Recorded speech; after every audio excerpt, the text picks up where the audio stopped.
talked about this with Amon on my show last night, that when he came back to the Packers in 2009, John Kuhn wouldn't give him number 30 for free, the number he had made his name in. And I asked him how much John asked him for, and he said it was in the thousands, but Amon basically told him to take a hike and went with number 34. Pound sand is what he said. Pretty much. Well, I did not know that, but I would say, Butchie, that is hashtag on brand for John Kuhn. That was a cheap shot. What? That's not a cheap shot. I'm just, he's sitting on a valuable piece of property like Park Place or, what's the other good pieces in Monopoly? I have no idea. Listen, this has been going on in football, as you know, Matt, for years. The squatting on numbers, right? And sometimes I don't like when Josh Jacobs came to the Packers. I don't believe Sean Clifford said, "You owe me this." Josh Jacobs gave him a certain amount of money just as a sign of, thank respect. you. Yeah. So when we record Brick and the Stick later today, I'm going to spring that one on John without telling him and ask him what the heck his problem is. Oh, well, I wish you'd have told me that because now I've spoiled it. He's got spies. He's got more spies than the Taliban.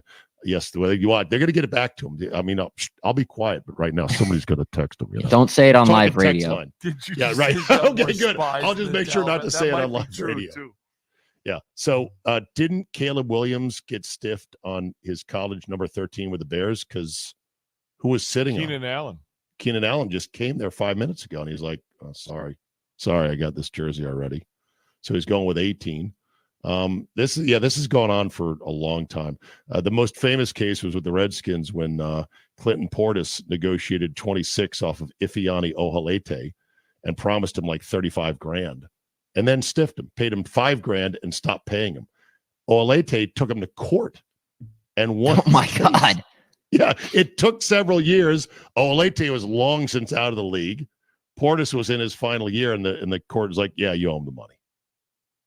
Butchie's flabbergasted. That's the first time I've heard of someone taking someone to court over this. He did. Normally, that's a locker room issue, and you just MF the guy, and you never see the money. But like, this MF, like, what? Come on, man! Like, we agreed to this, but the guy took him to court. How about that? Yeah. Well, anyway, all right. So, basking in a win, so many good things to pick over from the post-mortem on the win over Arizona. I mentioned that Watson said that he knew that play was going to be a touchdown because of the way they were covering things. The fact that Watson played, Matt, is rather remarkable and impressive. And for those that follow his dad on Twitter, funny because he was getting into it with the Twitter docs about the health of his son. This is great news that he was able to come back so quick, right? Oh, absolutely. We've heard for so long, Watson's the deep threat that extends the offense. And injury has just really prevented him from catching his stride over the last couple of years. And we've seen it in spurts. And this year he hasn't really, gotten into that groove. And then he's stayed healthy. He hasn't had any soft tissue injuries. He went down to Madison after last season. Everything was fixed. He hadn't missed a practice since the start of training camp. And then I would say a freak injury happened. As we've talked about before, that wasn't in the same category of soft tissue. That was just a guy fell on his ankle. And I think everyone feared the worst when that happened based on how he fell, how it looked. Anytime you're carted off shortly after with a towel over your head, it's not good. The Packers got good news, just like they did with Jordan Love. That's kind of the injury Matt LaFleur compared it to in terms of being pleasantly surprised at the news they got in the aftermath of it. And you saw what Watson can do in stretching the offense. Had a couple catches. And yeah, on that play specifically, it was no slouch that he did that against. It was 6-time Pro Bowler Budda Baker. Yeah, got him. Obviously it's a young group, talented group, but what I love the most about the group, Matt, is that they're this great set of china. They're all different kind of pieces.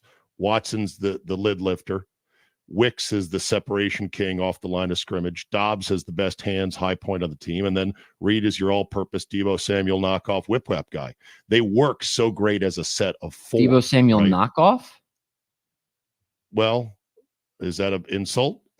He's being comped to Deebo by guys like Orlovsky. I would say... Where are you going with this, Schneidman? I'm curious. I'm just saying he's not there yet, but knockoff is a little harsh, Sabe. That knockoff is a pejorative word. You're right. It implies a lesser quality of something else. Well, he's So not. Like I am a he's not knockoff Debo Steve right now. Zabin. Yeah. How about a clone or a derivative or an echo of Debo? I don't think he's as big as Debo. No, but he's got a lot I get of what you're those saying. all-purpose Sorry qualities. to That's okay. interrupt. No, that's okay. But you get my point is that when all four of these guys are together as a set, because they all do different things, it's a beautiful thing. Yeah, absolutely. And, we'll see how Wicks's shoulder injury, I believe it was, kind of pans out and whether he misses any time. LaFleur yesterday didn't seem to think it's anything long-term or significant, but we'll see if he's able to go against the Texans, who are down Nico Collins themselves. So it is a good point how they're all kind of pieces that fit together for the same puzzle. And we saw why it's so important to have all of them, because three of them had touchdown catches. Like you said, they can all do it all, but their strengths, obviously, Watson, the deep threat, Dobbs, never really burns anybody over the top, but he's the sure-handed guy that I still think is the number one gotta have it guy. Reed is the do-it-all guy, and Wicks is obviously, like you said, the create separation. And then after that, if he catches the ball, it's kind of up in the air right now. But if he does, then he can be really darn good. So again, I still think Jaden Reed right now is the number one. I know that was the big talking point this preseason, but I think we saw Sunday that any guy can take over any game, and that's a good problem to have. Last time I'll ask you about this, hopefully, but Romeo Dobbs, we talked about being the body language police. I didn't love the body language yesterday or Sunday from the touchdowns. Am I reading into that way too much? You've been around him a whole bunch. I just didn't think it was. I thought it was one of those things like, I'm here for my teammates. I still don't like the front office. That's what that body language told me. I would say you're probably reading into it too much. And I'll preface my answer with, we still don't really know why he didn't show up to practice. There was the Bill Huber report. There was what Romeo said. There were what his Christian Watson and Matt LaFleur implied, which was it was football related, but Romeo staunchly said it was not football related. So listen, there's no more really digging into it we can do at this time. It was a little odd how he just was stone-faced after both of those touchdowns. He did his choreographed celebrations with Christian Watson and I think it was Jaden Reed after the second one. He did the group hug after the first one. After the game, I think it was Rob who asked Romeo, "Are you happy?" And that's when Romeo smiled. And Romeo was like, "Yeah, I'm happy." And Jordan Love said after the game, he doesn't think Romeo's ever smiled after a touchdown. So that's just how he is. So they downplayed it. I don't think it's anything. If it was anyone else, then maybe. But Romeo, with all due respect, is probably the guy most likely to not react to a touchdown based on just his personality. So Romeo is just weird then in general.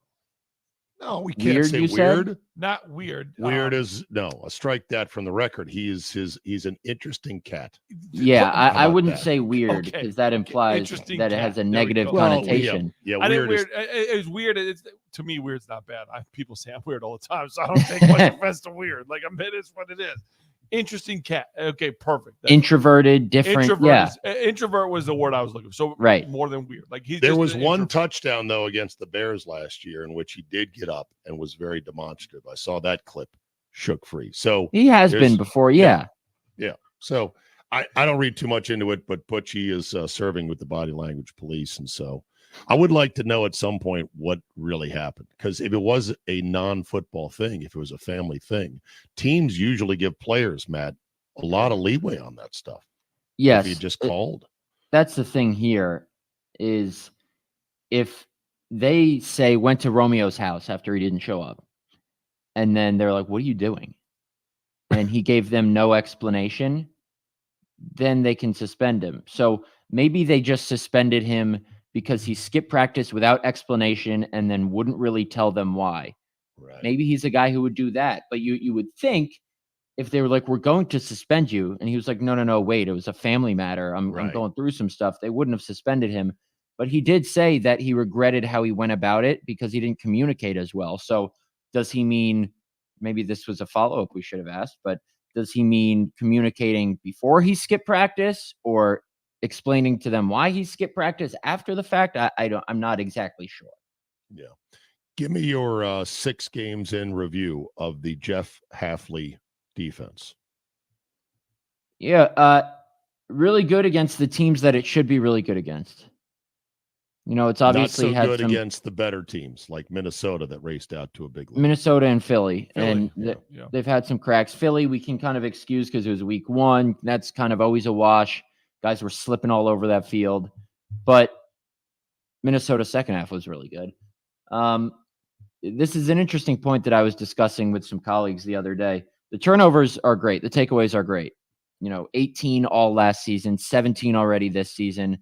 They get your offense extra possessions, but it is a little dangerous to rely too much on those. And I'm not saying the Packers are, but they're living on the takeaways right now. When they get to the playoffs, and this was a point one of my colleagues made, the good teams don't turn the ball over. So you can't just rely on the Arizona Cardinals driving down the field and Evan Williams getting a punch out. Sure, you have that in your back pocket, and the best teams at taking the ball away will do it against anybody. But the teams that are good, not the Cardinals, not the Tennessee Titans, not the Indianapolis Colts with Anthony Richardson and Joe Flacco, they're good. Not the LA Rams.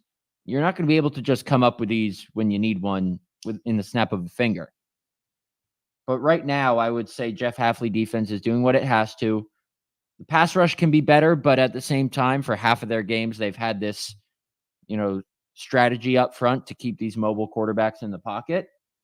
And then the big word that everyone's thrown around is playing. Well, it's not a big word, but playing with vision on defense. And Matt LaFleur basically described that yesterday as always having eyes on the quarterback, I guess, as opposed to when you're in man, just having your back turned to the quarterback and focusing on the man. And that is what helps them come up with all these interceptions, reading the quarterback, and then running to the ball when someone catches it. And just lastly, the Packers have created their own Bible verse, Evan Williams said after the game. It's named after Anthony Campanelli, who is their linebackers coach, their first-year linebackers coach, the in-season Hard Knocks star from the Dolphins last year. Evan Williams said it's Campy 316. God loves those who run to the ball. Campy 316. Just like Stone Cold Steve Austin. Exactly. Yeah. Okay. What is the real 316 in the Bible? I don't know. Brian, I'm not religious at all. Brian, you go to church a lot. I'm not very religious. Neither is Matt. Give me the real 316. Come on now. I can't remember. All right. Neither is Budgie. All right. Okay. What? We're good. It's for so God loved the world for something. It's that one, but I don't know it all. John 3:16 is what it is. Yeah. Yes. Okay. All right. Matt, as always, a pleasure. Tonight, 6:00, you'll hear Matt with the Matt Schneidman Show every day of the week as he covers the Packers like nobody else. And good luck on Whammy and Kuhn with that one about the jersey. I bet John has a interesting side to the story. Well, I bet he has a rebuttal for sure. Oh, I would do that. John have a rebuttal? No. All right. Very good. Thank you, Matt. Thanks, guys.